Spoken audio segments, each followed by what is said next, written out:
ex ministro de Seguridad y ex canciller también, ex vicecanciller José Raúl Mulino, dice, se llama Odisea, y añade, ahí están los equivalentes a las actas de las negociaciones de los tratados.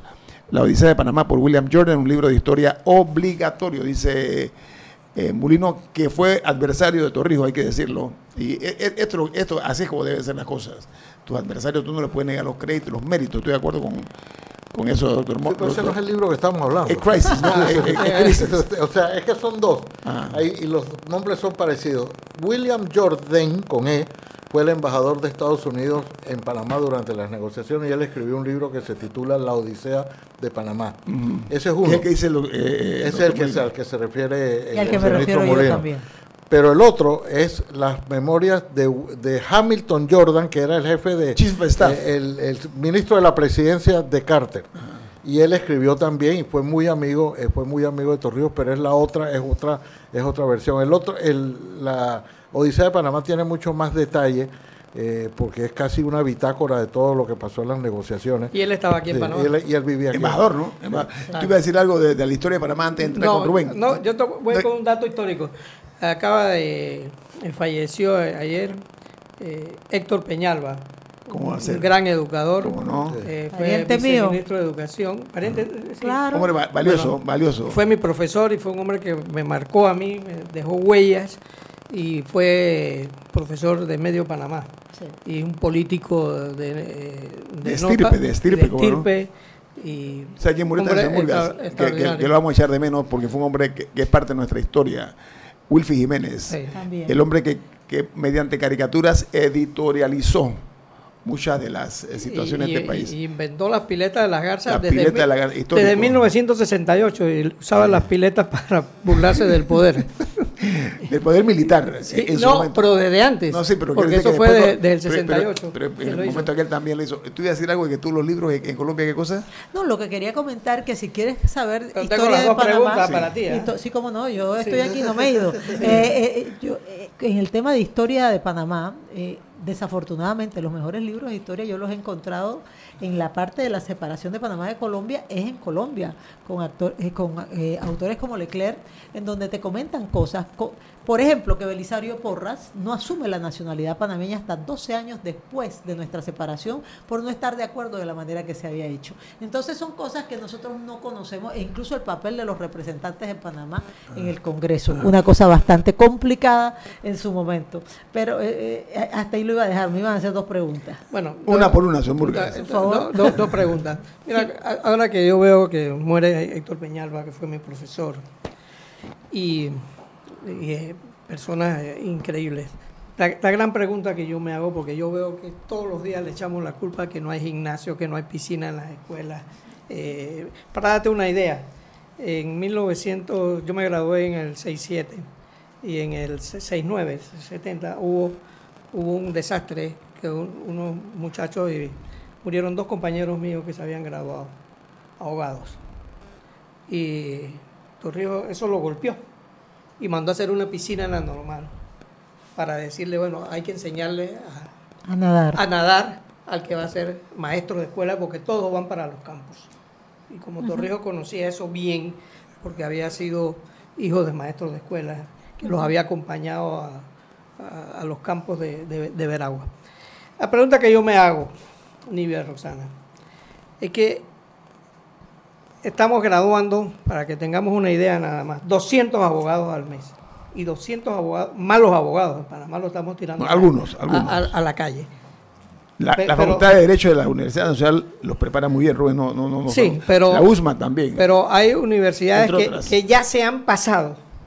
La Facultad de Derecho tiene más de 50 años de existir. Ya hay universidades privadas que se están pasando el número de abogados que ha graduado en la historia la Facultad de Derecho de la Universidad de Panamá. O sea, que tenemos una fábrica. ¿Cuál es la pregunta, señor Murgas? La pregunta es esa. ¿Quién prepara a los que enseñan? Esa es la clave. ¿Quién está preparando? Okay, esa es la pregunta. La pregunta clave. ¿Por qué? Porque yo recuerdo haber tenido buenos maestros y buenos profesores, pero eso no está ocurriendo en la práctica. Es que me encanta la pregunta, porque justo en el Compromiso Nacional por la Educación nosotros nos dimos cuenta que parte de las grandes dificultades y limitaciones de nuestros educadores inician en la formación inicial de los educadores. Tú no le puedes pedir a alguien que dé lo que no tiene. Entonces, además, nuestra formación tiene el problema que es muy teórica. Nosotros necesitamos que el telón de fondo de la formación de los educadores sea el aula de clase. Aquello que le enseñan tienen que practicarlo de inmediato, no un mes antes de terminar la carrera, donde nunca le han enseñado administración de aula y ven una serie de niños y no tienen la menor idea de qué hacer con ellos. Y eso por una parte, pero hay dos aspectos que son esenciales. En los tiempos suyos y en los de mi madre, los profesores eran chilenos y españoles.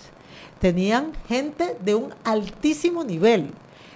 Yo soy de la opinión que Panamá tiene que abrirse a la intelectualidad internacional, especialmente a la formación de formadores, y no solamente enviando gente, porque cuando envías a alguien es a esa persona. Cuando traes a alguien, el impacto es mucho mayor, ¿no? Entonces, ¿qué es lo que yo siento que ha ocurrido? El currículum formativo para los formadores no está adecuado a las circunstancias, por un lado.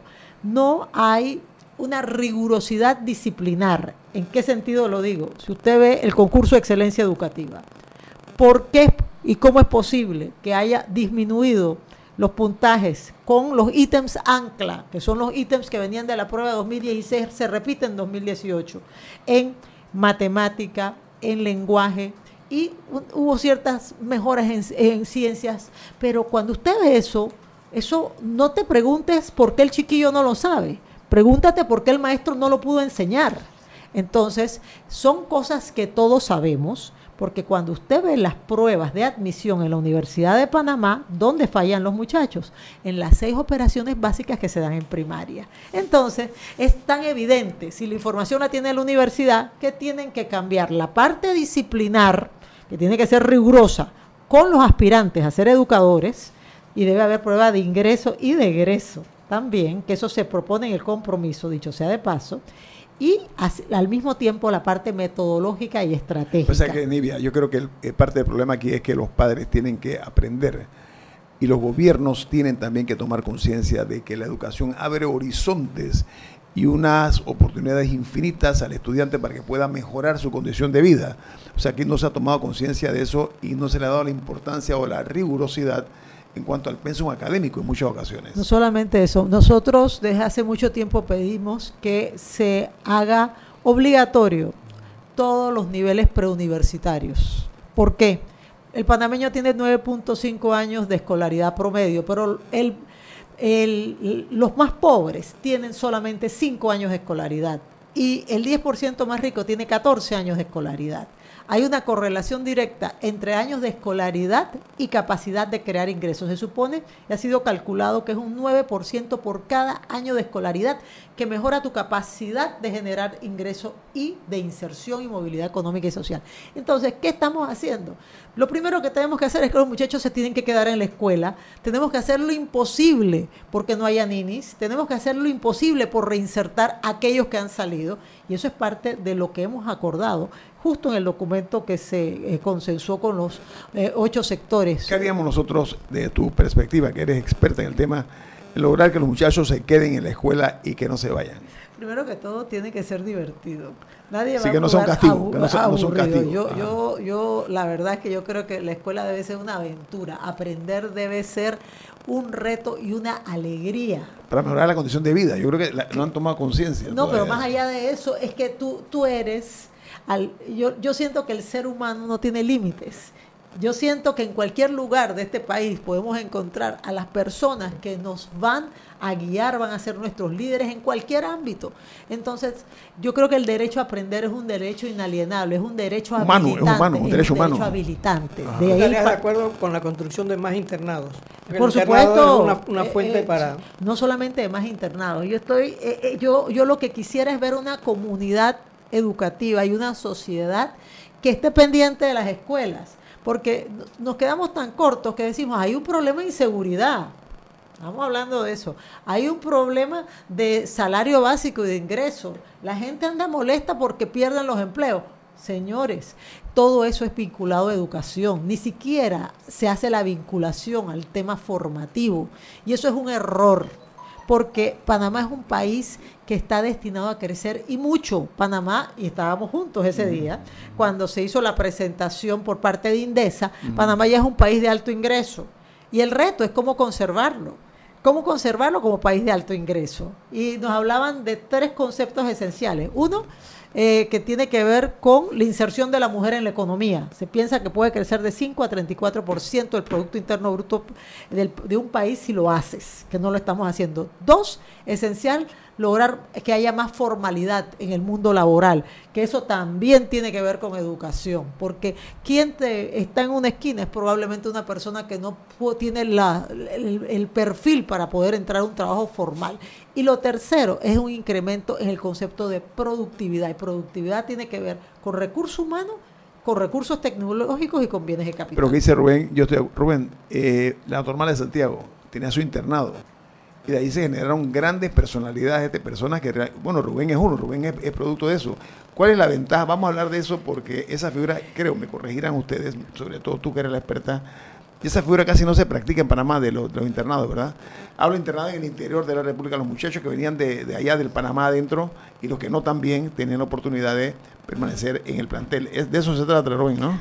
No, y de lo que se llaman las actividades extracurriculares. O sea, una escuela que tiene alumnos que están internos, pues, tiene actividades nocturnas, tiene... Pues la Normal cuando fue hecha en el 38 tenía una sala de cine, con proyector de cine. Pero se requiere una estructura que se tenía en aquella época. Sí, pero se requiere una estructura también. Claro, y se requiere estructura, no el relajo que se ha armado en Panamá, que las escuelas tienen 2 turnos, hasta 3 turnos. O sea, que el muchacho llega a la 1 de la tarde y tiene que desocupar la escuela. Como si fuera una sala de cine. Nosotros nos quedábamos en la escuela. Vicente Bayar, que fue el director de la Normal, fue famoso porque construyó un casino en la escuela. ¿Por qué? Porque los muchachos se iban afuera a jugar billar. Y entonces, ¿qué? Puso billar y puso todo con horas reglamentarias. Y este hombre fue el gran constructor del Instituto Justo Arosemena, después que lo botaron de la Normal. O sea, había otro concepto de lo que es la educación. Nosotros, mientras formábamos la fila en el internado para comer, la directora de la escuela nos puso un traganíquel. Y los muchachos bailábamos mientras estábamos haciendo la fila. No, pero tengo un corte. Son cosas importantes, las actividades extracurriculares que no se practican. No se practica deporte en las escuelas hoy en día. El deporte de servir a nuestros clientes. Vamos al corte comercial. Esto es Info Análisis, un programa para la gente pensante, así como usted.